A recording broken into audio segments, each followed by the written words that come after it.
Assalamualaikum warahmatullahi wabarakatuh. Alhamdulillahilladzi ahyana ba'dama amatana wa ilaihin nusyur. Asyhadu an la ilaha illallah wahdahu la syarikalah wa asyhadu anna sayyidana Muhammadan abduhu wa rasuluh. Allahumma salli wa sallim wa barik ala nabiyyina Muhammadin wa ala alihi wa ashabi ajma'in. Allahumma inna nas'aluka ilman nafi'a wa rizqan thayyiba wa amalan mutaqabbala. Rabbi israh li sadri wa yassir li amri wahlul 'uqdatam min lisani yafqahu qawli. Hadirin jamaah salat subuh Masjid Al-Muttaqin yang mudah-mudahan senantiasa diberi rahmat, diberi kesabaran dan juga istiqomah di dalam melaksanakan ajaran agama Islam ini. Tak lupa pula salat dan salam semoga senantiasa dilimpahkan kepada junjungan Nabi kita Muhammad sallallahu alaihi wasallam, keluarga beliau, para sahabatnya, serta orang-orang yang istiqomah di jalannya sampai hari kiamat kelak nanti. Pagi hari ini kita akan kembali belajar bersama, memetik daripada nasihat-nasihat para ulama-ulama kita, ulama terdahulu yang sudah banyak berjuang, mengorbankan waktu, mengorbankan pikiran mereka untuk memperbaiki kondisi umat Islam terutama, yaitu dengan mewariskan tulisan-tulisan mereka yang sampai saat ini masih bisa kita baca. Dan itu sangat penting juga karena hari ini jarang-jarang orang bisa membuat sebuah karya tulis ataupun ilmu-ilmu yang dituangkan yang bisa bertahan sampai ratusan tahun. Nah, salah satunya adalah kitab yang dikarang oleh siapa? Imam Al-Ghazali ini sampai saat ini masih relevan dan juga masih cocok, bahkan dibutuhkan untuk terutama di sini kaitannya yaitu penuntut ilmu, orang yang belajar, orang yang ingin memperbaiki akhlaknya. Karena kemarin tujuan daripada belajar itu kan ada 3, ya. Tujuan belajar itu ada 3. Masih ingat enggak apa tujuan belajar? Tujuan kita ngaji. Ya, yang pertama adalah untuk menghidupkan sunnah Nabi Muhammad sallallahu alaihi wasallam. Itu tujuan kita belajar. Ya, maka dimanapun kita belajar, kapanpun kita belajar, mari kita kembalikan niat kita yang pertama adalah dalam rangka untuk menghidupkan sunnah Nabi Muhammad sallallahu alaihi wasallam, bukan yang lain. Kemudian yang kedua adalah apa? Untuk memperbaiki akhlak tadi. Jadi bagaimana supaya akhlak kita menjadi baik? Salah satunya dengan belajar. Maka tujuan kita hari ini hadir di pagi hari ini atau di hari-hari yang lain, ya, ada malam juga. Ingat, tujuan kita adalah salah satunya untuk memperbaiki akhlak kita. Akhlak. Karena Rasulullah kan diutus untuk memperbaiki akhlak. Innama bu'istu liutammi makarimal akhlak. Sesungguhnya aku diutus itu untuk apa? Untuk memperbaiki akhlak. Tujuan kita belajar di sini supaya akhlak kita menjadi lebih baik, ya. Supaya akhlak kita itu akhlak yang terpuji, bisa menjadi contoh, ya. Kemudian yang ketiga, tujuan kita belajar adalah untuk menundukkan hawa nafsu. Ini kita belajar untuk apa? Belajar supaya nanti ketika kita itu marah bisa ditahan amarahnya. Supaya ketika kita itu tidak bisa mengendalikan emosi, dengan belajar ini kita bisa kendalikan emosi. Oh, saya sering ngaji, saya mendapatkan ilmu, masa saya tidak bisa nahan amarah? Ya, sudah saya mengaji, masa saya masih emosian? Ya, masih mudah tersinggung. Ya, kalau diberi nasihat tidak terima, padahal saya sudah belajar ngaji. Nah, tujuan kita belajar itu salah satunya ada 3 tersebut. Ya, pertama apa tadi? Menghidupkan sunnah Nabi. Yang kedua memperbaiki akhlak, dan yang ketiga untuk mengendalikan nafsu. Nafsu apa saja? Ya, ada nafsu makan, nafsu perempuan, nafsu kepada harta, nafsu kepada jabatan. Nah, dengan ilmu ini nanti itu yang bisa mengendalikan nafsu-nafsu tersebut. Ya, kita akan melanjutkan nasihat yang selanjutnya. Nah, ini kayaknya agak mengulang sedikit, tidak apa-apa. Nasihat Imam Al-Ghazali, kemudian beliau mengatakan, nah ini jangan disalahpahami ya, jangan disalahpahami bahwasanya Imam Al-Ghazali itu melarang ilmu-ilmu umum, itu bukan. Ya, ayuhal walad, wahai anakku, wahai ananda, memang bagus ya kitab ini dibacakan di keluarga kita. Ada anak, ada istri, dibacakan kitab ini. Ya, sekaligus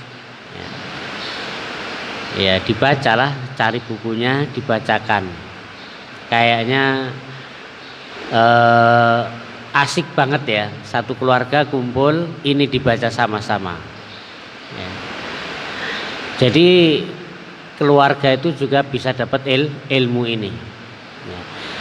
Karena terkadang kita dapat ilmu tapi istri kita tidak dapat ya, kan tidak ada istri yang ikut ini ya, tidak ada. Anak juga kadang-kadang tidak ada. Nah, kalau dibaca di keluarga, masing-masing dari kita yang ada di sini pulang membacakan kitab ini, bagus ya. Ayyuhal walad, wahai anakku, ananda, ayyu syai'in hasilun laka min tahsilil ilmil kalam ya. Apapun yang kamu peroleh dari mempelajari ilmu kalam. Ilmu kalam itu ilmu untuk debat ya, ilmu kalam itu ilmu debat. Apa ada memang pelajaran ya ilmu debat, ada ya, kan ada juga perlombaan juga ya. Apa perlombaan apa namanya? Hah? Ya, biasanya ada ya. Ya, ilmu debat itu apa ya? Ya artinya sebenarnya ilmu debat ini kondisional, bisa dibutuhkan juga bisa tidak ya. Tapi yang penting orang yang pandai ilmu debat ya itu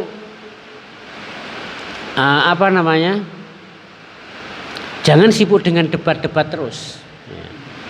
Ya, dikit-dikit debat, dikit-dikit debat. Tidak ada masalah yang tidak didebat. Nah, ini tidak baik juga ya. Pokoknya begitu ada apa langsung didebat ya. Nah, ini tidak bagus ya. Makanya apa, orang yang hobinya debat-debat terus, nah itu nanti malah tidak beramal. Senangi debat tapi nanti amalnya kosong ya. Nah, itu tidak bagus juga ya. Justru yang baik itu banyak amal ya, sedikit debat, atau bahkan tidak usah berdebat tapi banyak amal ya, pokoknya amal. Makanya ada yang mengatakan bahwasanya salah satu ketika Allah ingin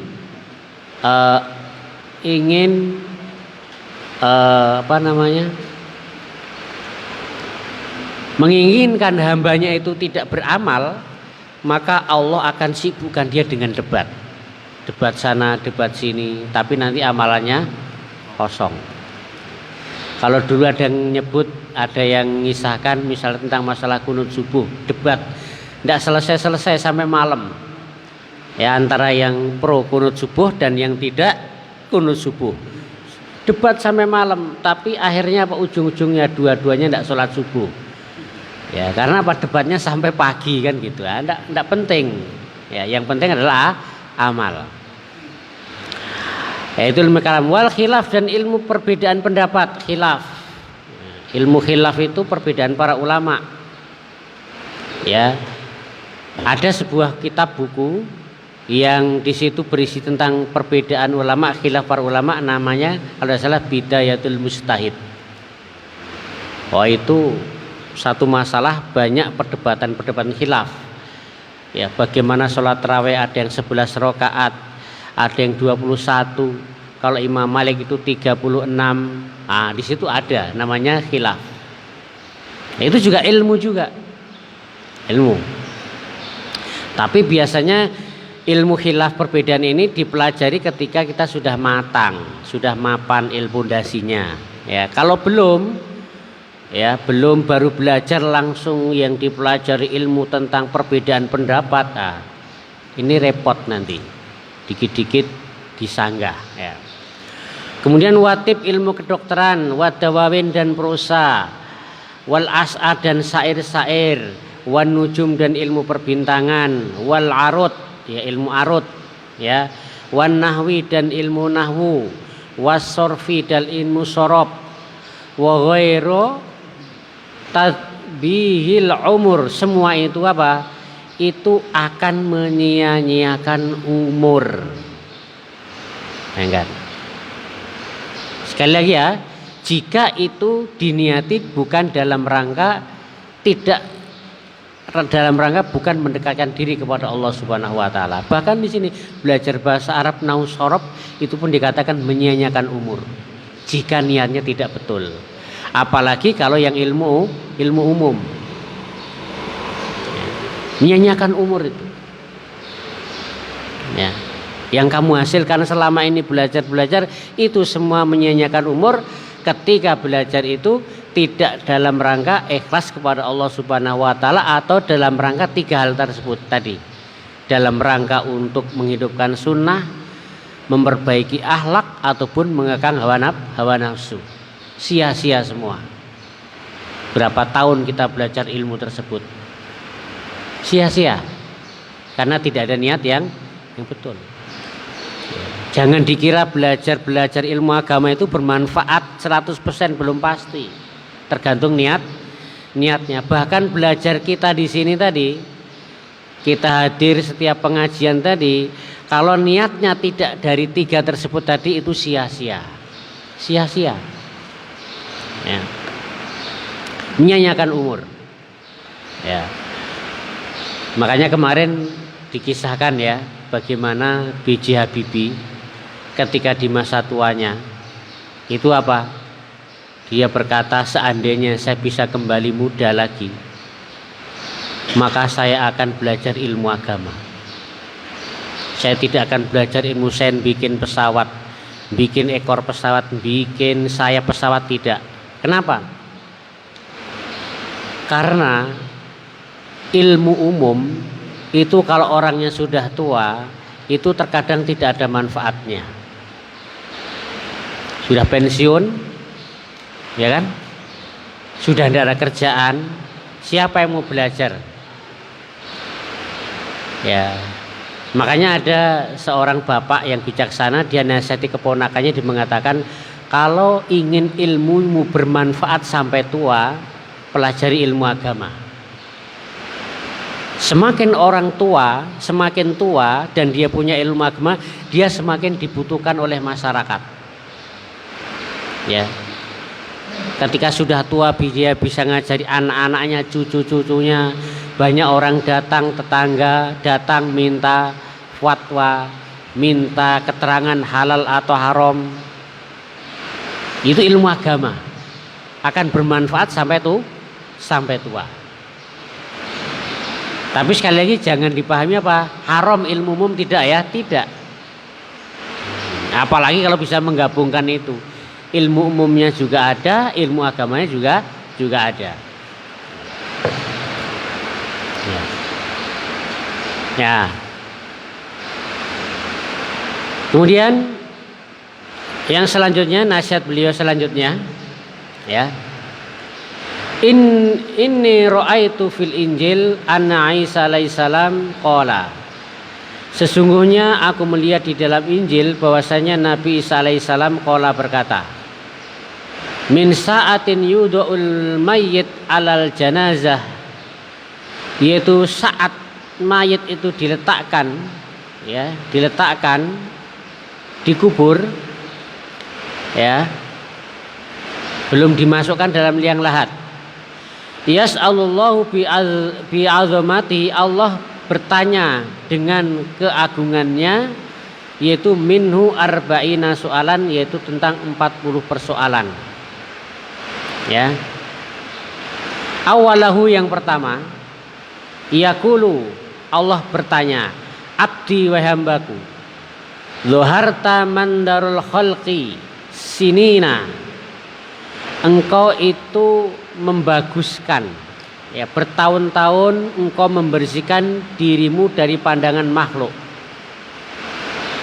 Artinya bertahun-tahun setiap hari yang dia perhatikan itu fisiknya, bagaimana penampilan yang baik di hadapan orang, kemudian apa nanti kalau dia itu pergi minyak rambutnya apa, nanti minyak wanginya merek apa, bajunya seperti apa, dan itu dilakukan untuk apa? Supaya tampil baik di hadapan manusia. Ya. Dan itu bertahun-tahun. Ya. Ingin dilihat baik di pandangan makhluk. Ya. Wa kullu yaumin yanzuru fi qalbika, padahal setiap hari aku ini melihat di dadamu. Jadi Allah itu setiap hari melihat hati kita, setiap hari.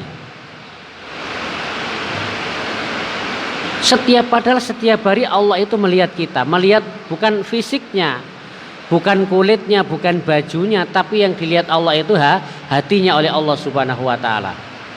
Tidak pernah lepas. Padahal kalau manusia di luar kita bisa berpenampilan baik, tapi kalau sudah di rumah manusia tidak bisa melihat kita. Manusia tidak bisa melihat baju yang kita pakai, merek apa, tidak bisa, karena sudah di rumah. Tetapi Allah itu melihat kita, tapi melihat hati kita. Makanya kan innallaha la yanzur ila ajsamikum. Allah itu tidak melihat fisik kalian, tidak melihat warna kulit kalian, tapi yang Allah lihat adalah hati-hati kalian. Itu yang dilihat oleh Allah. Nah, ya. Tetapi apa? Ketika kamu tiap hari bertahun-tahun itu tampil baik di hadapan manusia, tidak sedikit pun engkau tampil baik di dalam pandanganku. Ya. Artinya apa? Artinya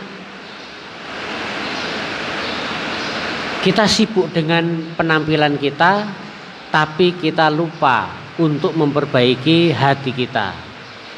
Padahal setiap hari Allah melihat hati kita. Hati kita iri, ada dengki, ada ria, ada sombong, itu yang dilihat oleh Allah.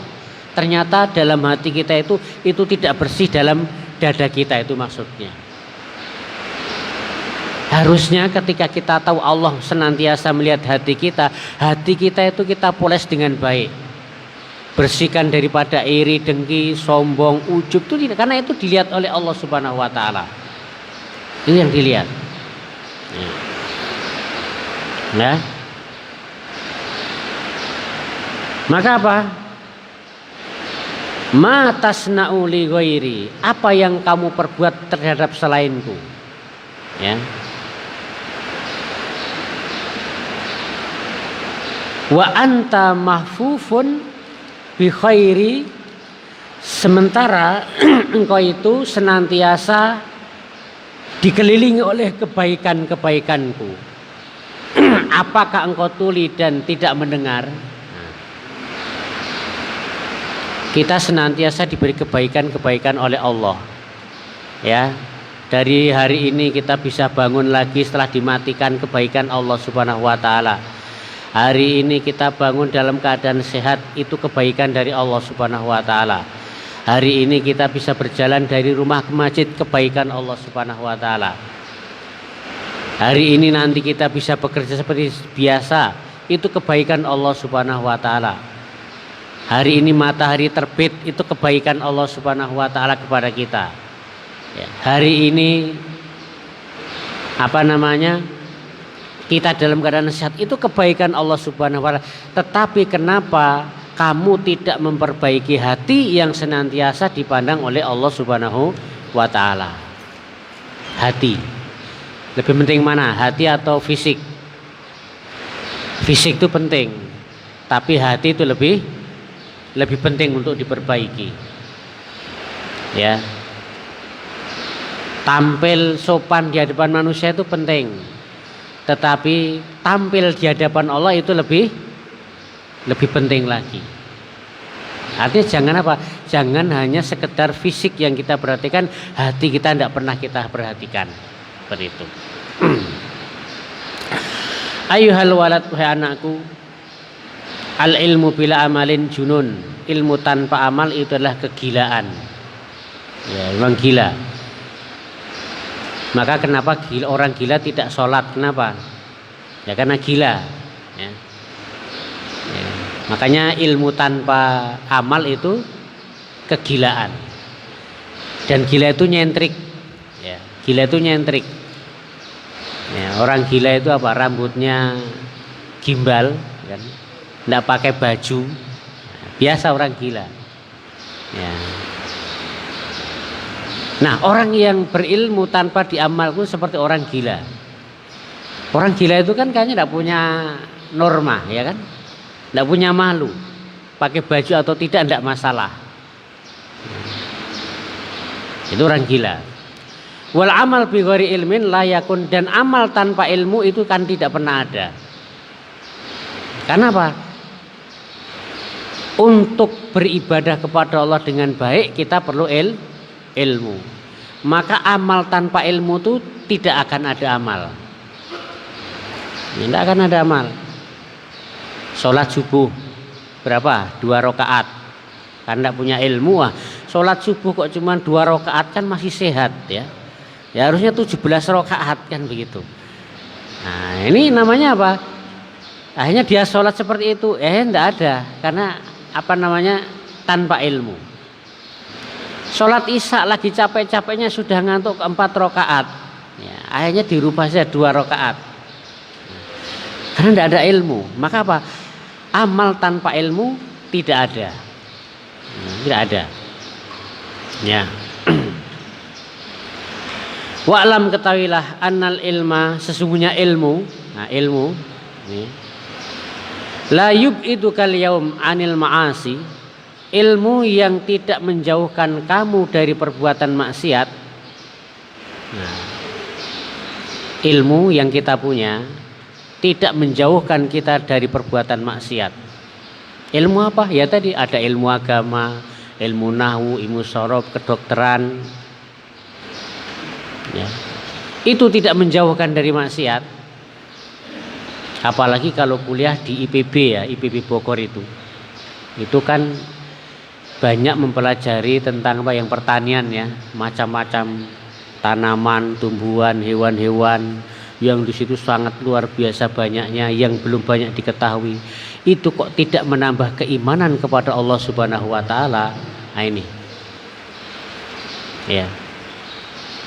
Kita berilmu, ya, rajin pengajian, rajin majelis taklim, tetapi tidak menjauhkan hari-harinya dari perbuatan dosa, ya. Wala yahmiluka ala ta'ah, dan juga tidak menambah ketaatanmu, ya. taatnya tidak bertambah. Lan yub'iduka ghadan an nari jahannam, maka ilmu tersebut tidak akan menjauhkan kalian dari api neraka jahanam. Nah kan, tidak ada gunanya. Ya, ketika kita punya ilmu, sekarang tuh banyak orang berilmu ya, tapi maksiat malah tidak bisa ditinggalkan. Berapa orang yang berilmu ternyata selingkuh, berzina. Orang yang berilmu korupsi. Orang yang berilmu apalagi merampok harta orang lain. Dia berilmu, sekolahnya tinggi-tinggi. Bahkan apa? Bahkan bukan hanya ilmu agama pun juga sama. Beberapa kasus ya. Beberapa kasus itu ya, ini mudah-mudahan aja tidak terjadi di Tarakan ya. Beberapa guru-guru di pesantren itu justru malah melakukan pelecehan seksual. Guru ngaji, bayangkan. Bahkan dia hafal Quran. Ya, di Jawa itu ada orang yang punya 6 anak. 6 anaknya itu hafal Quran semua. Luar biasa bapaknya kan? Luar biasa bapaknya. Tapi ternyata murid-muridnya tidak lepas dari kejahatan seksualnya. Murid-murid masih SD. Nah, ini ilmu yang tidak menjauhkan dari perbuatan maksiat. Banyak kasus. Saya punya teman tuh pengacara. Itu juga nangani kasus seperti ini. Seorang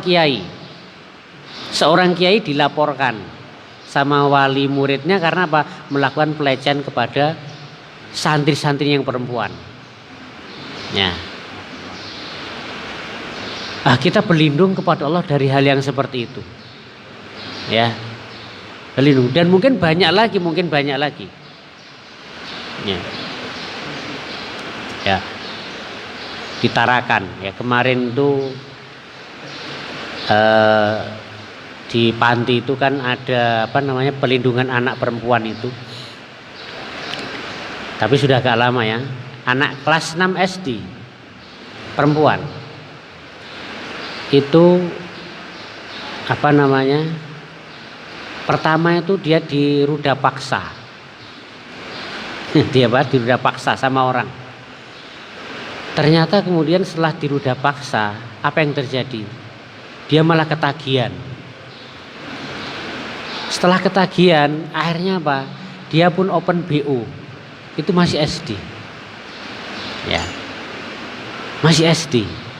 Di Bulungan juga kasusnya hampir sama. Masih kelas 6 SD. Makanya saya tadi awal itu penting kiranya untuk membaca buku ini di hadapan keluarga, anak-anak kita juga ini perlu. Nasihat-nasihat seperti ini. Karena biasanya seperti itu, anak-anak seperti itu karena dia itu kehilangan apa? Dia itu kehilangan perhatian orang tuanya. Tidak dekat dengan orang tuanya. Ya. Kasus-kasus di kota besar ada banyak laki-laki yang curhat kepada ustadz karena kelainan seksualnya. Dia tidak tertarik kepada perempuan, tadi kepada laki-laki. Setelah ditanya-tanya kasusnya sama, artinya kan perhatian orang tuanya itu kurang. Maka sebagai orang tua sekarang ini, ya jangan sampai cuek kepada anak-anaknya. Ya, apalagi anaknya jauh sekolah di luar Tarakan, jarang komunikasi, itu dikhawatirkan seperti itu. Nah, ini berat sekarang ya. Wa'lam annal ilma tadi. Ketahuilah bahwasanya ilmu yang tidak menjauhkan kamu dari perbuatan maksiat dan juga tidak mendorong kepada ketaatan, maka ilmu tersebut tidak akan menyelamatkan dari api neraka jahanam. Ya. Ada seorang mengadu, dia mengatakan saya itu punya masalah, punya sulit sholat. Dia mengatakan apa? Saya itu punya masalah kok disuruh sholat. Nyambung enggak? Tidak akan selesai masalah saya, Ustaz. Ya, dia bilang, kalau sholat saja tidak bisa menyelesaikan masalahmu di dunia, maka sholatmu juga tidak akan bisa menyelamatkan kamu nanti dari neraka. Kalau sholat kita saja tidak bisa menyelesaikan urusan dunia, sholatmu juga tidak akan bisa menyelamatkan kamu dari neraka. Makanya kalau kita punya masalah-masalah berat, permasalahan sulit, sudah sholat, mungkin perlu diperhatikan sholatnya ini, kualitasnya diperbaiki. Ya. Kalau dengan dunia sholat saja tidak selesai, apalagi nanti lebih berat di akhirat, kan seperti itu, tidak bisa menyelamatkan. Makanya tadi sholat amal harus berdasarkan ilmu. Mungkin tadi sholat cuma fisiknya saja, hatinya tidak ikut sholat. Maka banyak orang yang sudah rajin sholat tapi juga rajin maksiat juga ada. Karena yang sholat mungkin cuma fisiknya aja, rukuk sujudnya saja, tapi hatinya tadi tidak diperbaiki tadi. Yang dia perbaiki penampilannya saja, gerakannya, takbirnya, bacaannya, rukuknya, sujud, itu kan fisik, lahiriah. Tapi hatinya seperti tadi, tidak perhatikan hati. Ya. Wa idza lam ta'malil yaum, jika kamu hari ini tidak beramal, ya, di masa sekarang, ya, kemudian walam tadarokil ayyamal madiyah, dan kamu tidak memperbaiki hari-hari yang telah lewat, ya. Jadi hari itu kan ada cuman 3 ya, hari ini, hari besok, dan hari ini, hari kemarin, hari besok. Jadi hari cuma 3, hari ini, hari kemarin, hari besok, itu aja. Ya. Untuk hari yang kemarin, perbaiki, istighfar, mohon ampun kepada Allah Subhanahu, masa-masa telah lewat lalu. Karena kita sudah tidak bisa kembali ke sana, tidak bisa. Kita mau kembali 5 menit yang lalu bisa enggak? Tidak bisa. Maka penyesalan Habibie tadi, seandainya aku dikembalikan di waktu kecil, aku akan belajar ilmu agama. Karena itu akan bermanfaat sampai tua. Begitu. Bukan berarti ilmu umum tidak boleh, tetap penting juga. Bahkan nanti bisa menjadi fardu ilmu umum itu. Ilmu dokteran, ya kan? Ilmu pertanian itu bisa menjadi fardu kifayah. Ketika tidak ada orang yang belajar ilmu tersebut, sementara itu dibutuhkan oleh kaum muslimin, maka semua berdosa kalau tidak ada yang belajar ilmu kedokteran. Fardu kifayah, seperti sholat jenazah kan fardu kifayah juga. Ketika ada orang meninggal, satu kampung tidak ada yang menyolatkan satu pun, semuanya berdosa. Nah, ilmu-ilmu itu juga sama seperti itu, fardu kifayah. Ya. Maka hari ini itu tugas kita apa? Beramal. Hari ini harus beramal. Karena hari kemarin sudah lewat. Hari ini kita beramal sekarang. Kalau hari ini kita tidak beramal, ya, hilang besok penyesalan. Hari ini hari Ahad kita tidak beramal, besok hari Senin, hari Ahad sudah menjadi hari yang kemarin. Kita tidak akan bisa kembali.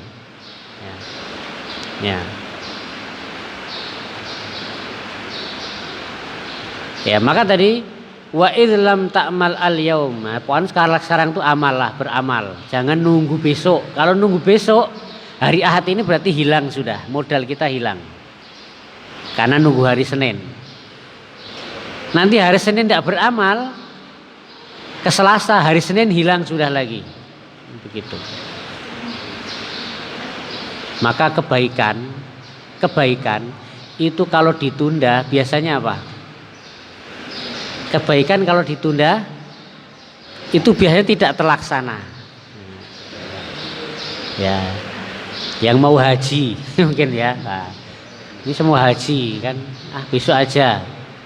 Akhirnya uangnya habis dulu. Tidak jadi lagi akhirnya kan. Baca Quran. Besok-besok lagi lah. Sekarang ini lagi sibuk-sibuknya. Ditunda. Ya. Akhirnya malah tidak akan jadi. Pokoknya kalau kebaikan ditunda, itu nanti akhirnya malah tidak terlaksana. Gitu. Ya. Maka apa? Taqulu ghadan yaumal qiyamah. Maka kalau orang seperti itu hari ini tidak beramal, maka besok di hari kiamat apa seperti apa? Apa namanya?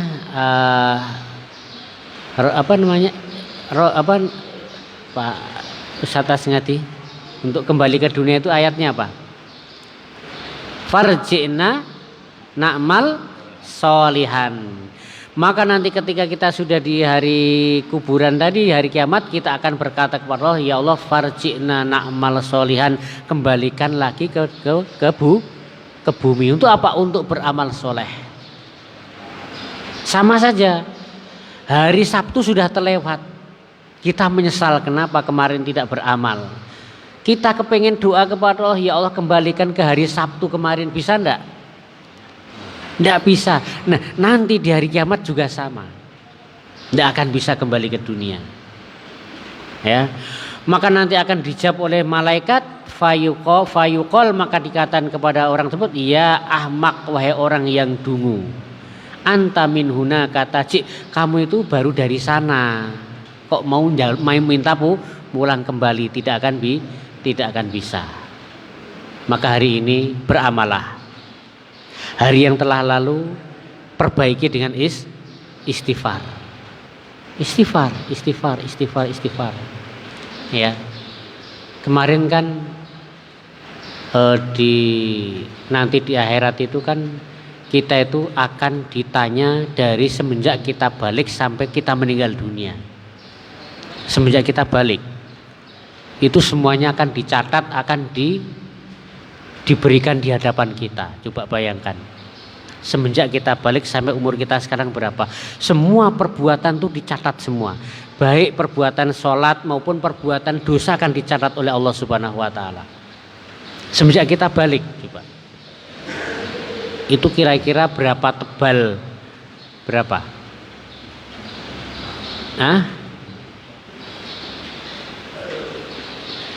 Ya, dicatat semua itu. Ya, dicatat semua. Ya.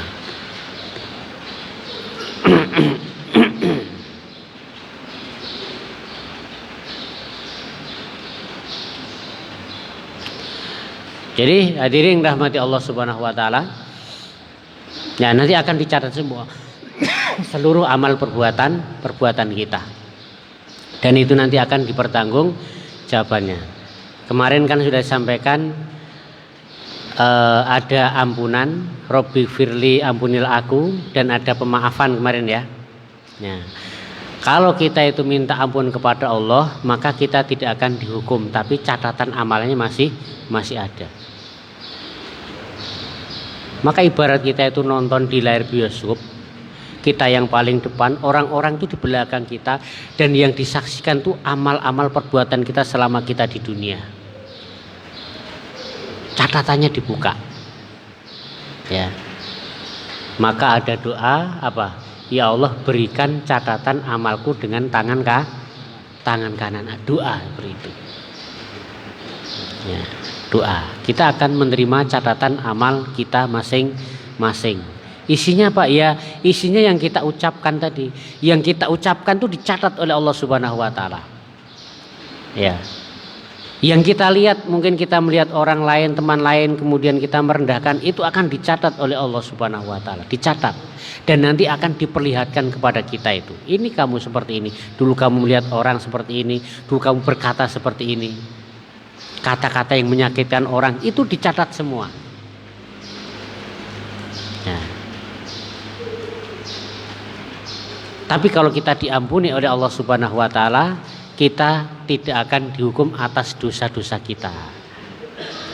Ya, makanya Rasulullah itu beristighfar kepada Allah sehari berapa? Tidak kurang dari 70 atau 100 kali. Tidak ada 5 menit. Astagfirullah wa atubu ilaik 100 kali. Subhanallah bihamdi 100 kali. Ya. Kemudian sholawat 100 kali. Itu bisa 100 kali itu bisa. Ya, nunggu imam datang 5 menit, itu bisa. Ya. Kalau sekali waktu 5 menit berarti apa? 5 kali bisa berapa? 100 kali 5 sudah 500 kali itu dalam sehari. Istighfar 500 kali, zikir subhanallah walhamdulillah 500 kali, sholawat sehari 500 kali. Ya. 500 kali. Setiap sholat atau setelah sholat 5 menit. Ya. Astagfirullah wa atubu ilaik 100 kali. Kemudian subhanallah walhamdulillah 100 kali. Terus Allahumma sholli ala Muhammad 100 kali. Kalau itu tiap sholat 5 waktu berarti apa? Sehari sudah 500 kali istighfar, 500 kali membaca sholawat, 500 kali apa? Tasbih. Nah, untuk hari-hari yang lalu. Adapun maaf kemarin apa? Maaf itu apa? Maaf itu dosanya diampuni, tidak dia akan dihukum, tapi plus juga amal-amal catatan tadi dihapus. Jadi ketika kita melihat layar amalan-amalan kita, tidak ada kelihatan sudah putih. Nah, apa yang harus dilakukan ketika nanti kita amalan-amalan kita itu dihapus? Yaitu dapat maaf dari Allah Subhanahu wa Ta'ala. Dan bagaimana supaya aib-aib kita, cacat-cacat kita tidak diperlihatkan nanti di hari kiamat? Ya, Rasulullah mengatakan barang siapa yang menutup aib cacat hamba saudaranya mukmin di dunia, maka nanti Allah akan tutup pula aib-aibnya di hari kiamat. Itu cara kita untuk apa? Supaya aib kita tidak dibuka oleh Allah Subhanahu wa Ta'ala. Ada aib teman kita, ya sudah, dibiarkan. Jangan kita senang dengan aib saudara kita. Ya, jangan kita dapat seperti kayak dapat durian runtuh ya. Kan begitu. Jadi akhirnya dirahmati Allah Subhanahu wa Ta'ala, mungkin itu yang pada kesempatan pagi hari ini, ya, mudah-mudahan apa yang kita sampaikan bisa menambah ilmu, wawasan, dan menambah ketaatan kita kepada Allah Subhanahu wa Ta'ala. Allahumma inna nas'aluka ilman nafi'an. Ya Allah, berilah kepada kami ilmu yang bermanfaat, ya, wa rizqan thayyiban, dan rizki yang halal, wa amalan mutaqabbalah, dan amal yang diterima. Kalau dosa pasti sudah dicatat oleh Allah Subhanahu wa Ta'ala. Kita ikhlas atau tidak ikhlas, dosa itu dicatat. Iya kan? Ikhlas tidak ikhlas, dosa dicatat. Tapi kalau amal, syaratnya harus ikhlas.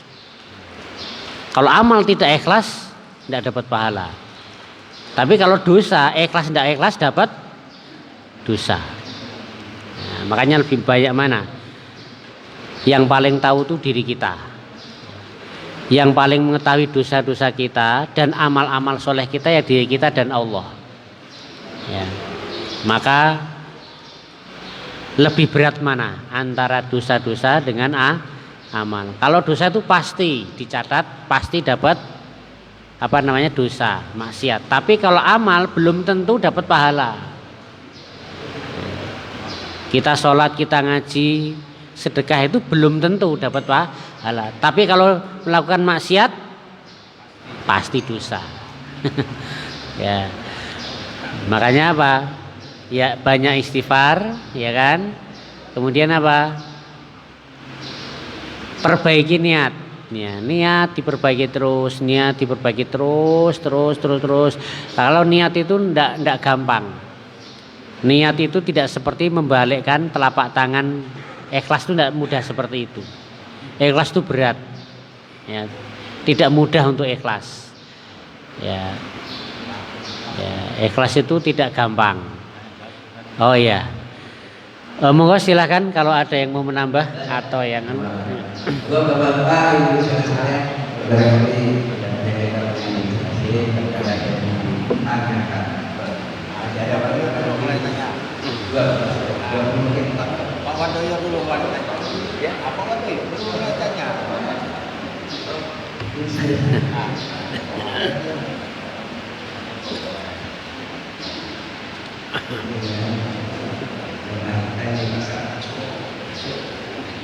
Assalamualaikum warahmatullahi wabarakatuh. Waalaikumsalam. Alhamdulillahirabbil alamin. Kita ucapkan terima kasih kepada Ustaz yang telah memberi tausiah pada pagi hari ini. Yang saya pertanyakan di sini mengenai prinsip kita mengikuti tausiah. Di dalam tausiah atau kajian atau ibadah pengajian, kita sering melihat atau mendengarkan dari materi-materi yang diucapkan oleh seorang ustaz atau seorang kiai atau seorang ulama. Di dalam kajian tersebut itu berisikan kebanyakan doktrin atau khurafat atau hal-hal yang dicerna dalam pemikiran itu tidak masuk akal di dalam ilmu sekarang atau benar dan tidaknya kita belum tahu juga itu. Padahal dalam logika itu seakan-akan tidak terjadi. Suatu contoh menceritakan nenek moyangnya itu bisa menurunkan rantai emas dari surga. Terus ada lagi yang bercerita nenek moyangnya itu bisa menurunkan hujan susu.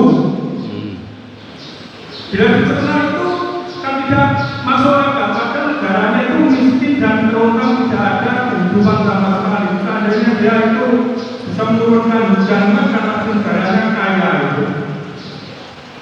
Jadi saya pertanyakan di sini, bagaimana para jamaah yang mendengarkan tausiah-tausiah tersebut akan mendapatkan pahala atau akan mendapatkan kesesatan? Cukup sekian. Wassalamualaikum warahmatullahi wabarakatuh. Waalaikumsalam.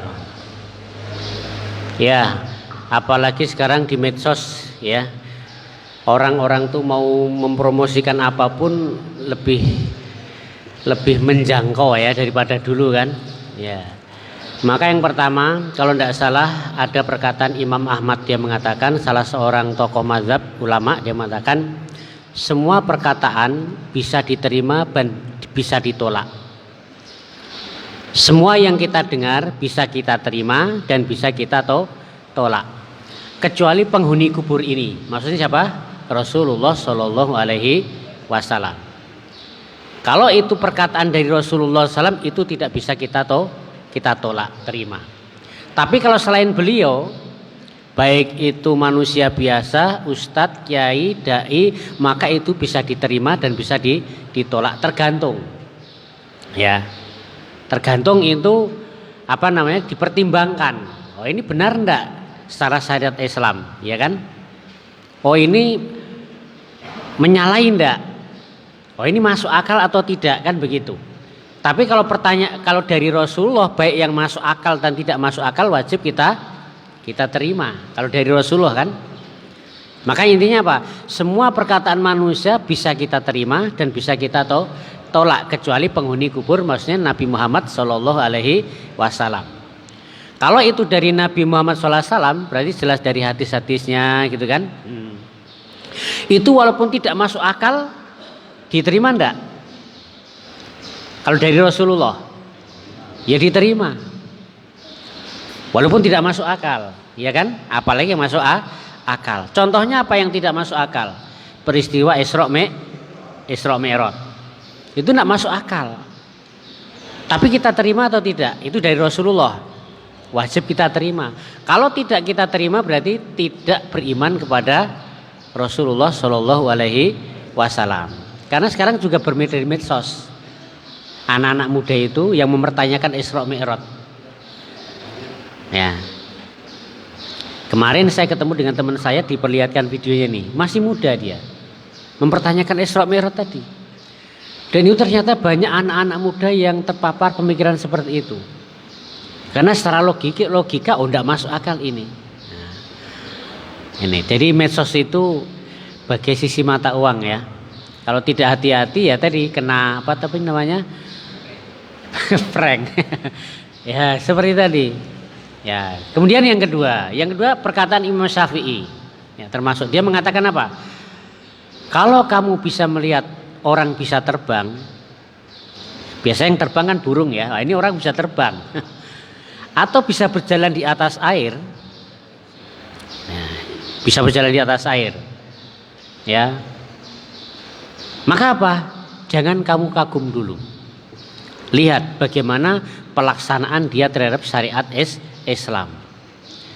Kalau dia syariatnya bagus, sholatnya tetap dijaga, baca Qur'annya tidak macam-macam, oh berarti itulah karomah.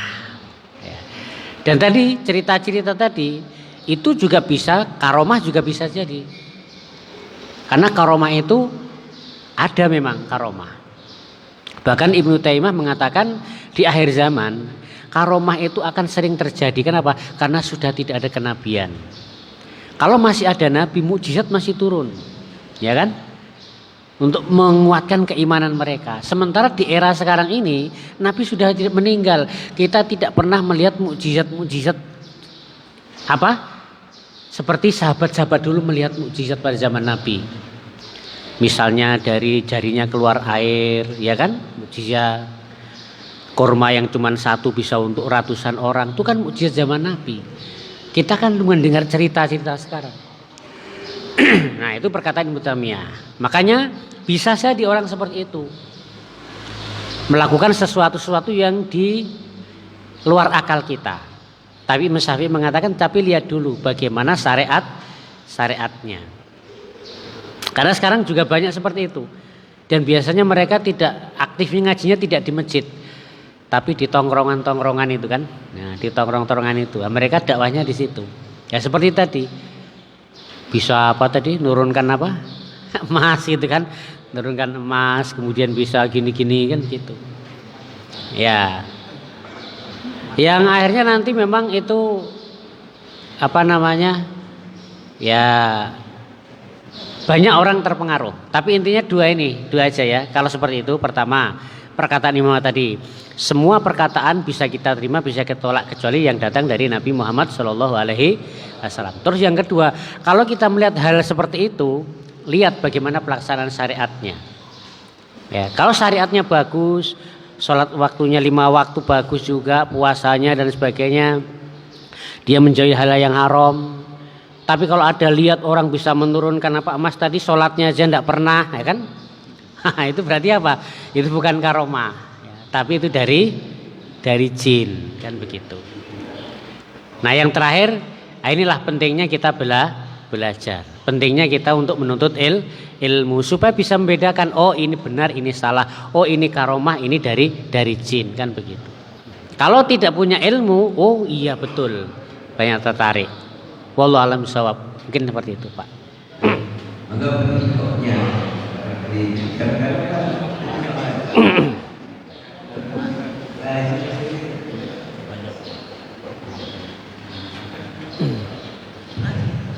terima kasih. Ini Pak, kita di sekolah, sekolah, terutama Pak, bagaimana lainnya dan menghubung hewan, kemudian setelah lebih dari satu orang, ada yang memang berubah, tapi kok makin lama makin banyak gitu. Saya lihat orang-orangnya anak-anaknya ya itu juga yang pernah kita nasihati gitu. Jadi kayaknya kalau ada larangan sholat mereka coba gitu, coba khawatir nanti mengajar sendirinya apa yang dilarang itu yang malah disabar gitu. Nah sekarang ini apalagi di medsos itu ada itu ada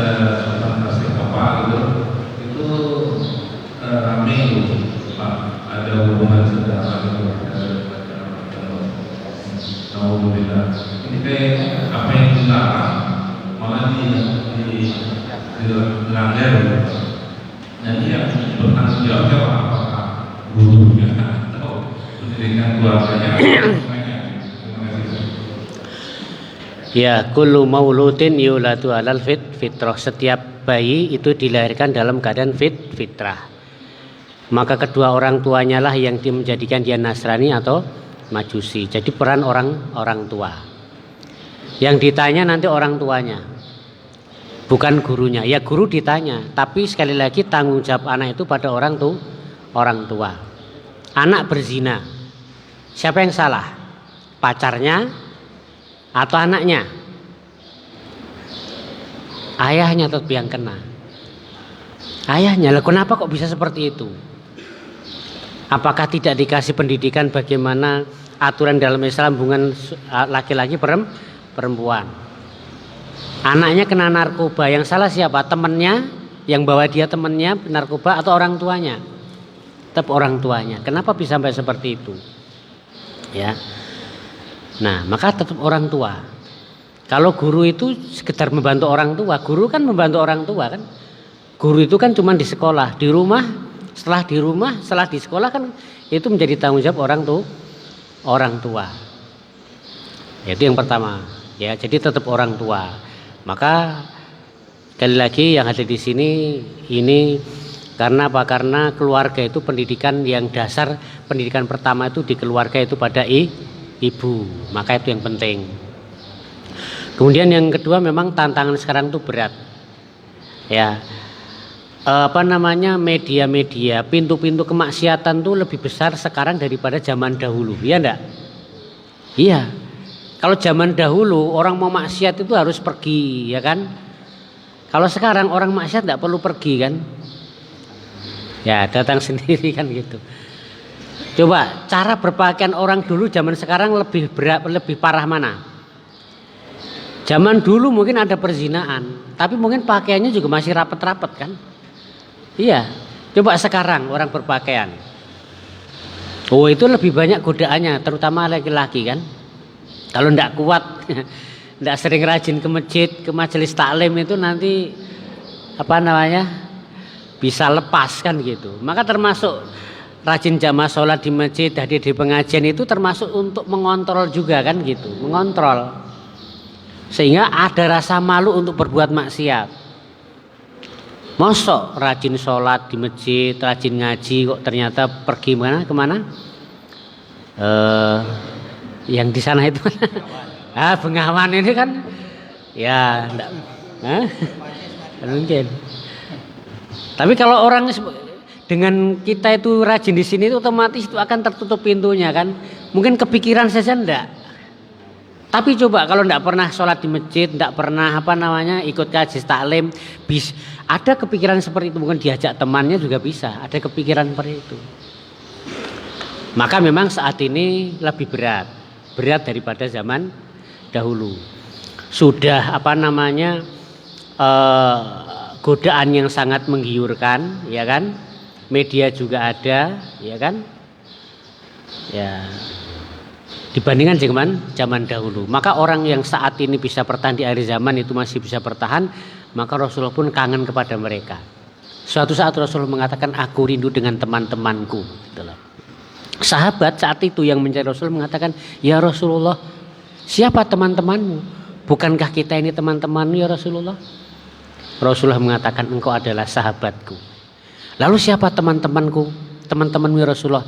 Teman-temanku adalah mereka yang hidup setelahku, tidak pernah melihatku, tapi mereka beriman kepadaku.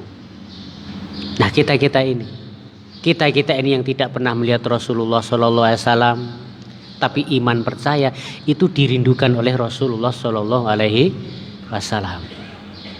Rasulullah yang bilang, saya kangen rindu dengan teman-temanku.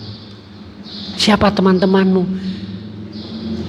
Sahabat itu sempat tanya, bukankah kita ini teman-teman ya Rasulullah? Tidak. Teman-temanku adalah orang-orang yang hidup setelah kita, tidak pernah melihat kita, tapi dia tetap teguh beriman kepadaku. Itu teman, dan itu yang dirindukan oleh Rasulullah SAW. Ya, maka ini ladang dakwah kita. Kalau kita itu mungkin tidak hanya sekedar berilmu, tadi tujuan berilmu itu untuk diamalkan untuk diri sendiri dan juga untuk disebarkan kepada orang lain. Ya, mungkin itu sudah. Wallahu a'lam bishawab. Ya.